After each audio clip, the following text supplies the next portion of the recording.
State police के जितने भी एग्जाम होते हैं उनमें सिंपल रेशियो के कैलकुलेशन वाले सवाल जरूर आते हैं। अब ये देखो यूपीएसआई में आया है 3 टर्म का योग 18,340 है, पहले और दूसरे टर्म का रेशियो 16-17 है, दूसरे तीसरे का रेशियो 18-19 है। अच्छा भाई, मान लीजिए कि 3 संख्याएं ए बी सी। अब इसमें बोला है पहले दूसरे का रेशियो 16-17 है और ये दूसरे तीसरे यानी कि बी सी का रेशियो 18-19 है।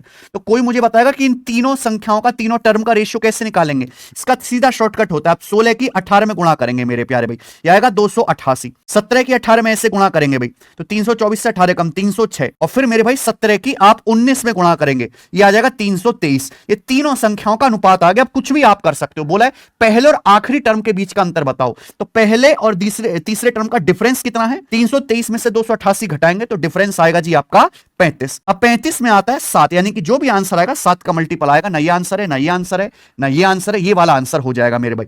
सॉल्व भी कर सकते हो कि सवाल में तीनों टर्म का योग दिया, अगर मैं इन तीनों टर्म का योग निकालू तो कितना आएगा मेरे प्यारे भाई? 8 से 14 3 17 9 2 11 1 और ये आपका 917, तीनों टर्म का योग आएगा 917। 917 की वैल्यू सवाल में 18,340 दे रखी है, कितने गुना हो गया? सीधा 20 गुना हो गया। तो ये 35 की वैल्यू आपको निकालनी थी, ये भी 20 गुना आएगी 700। ये सॉल्व भी हो गया, ये करके बताओ।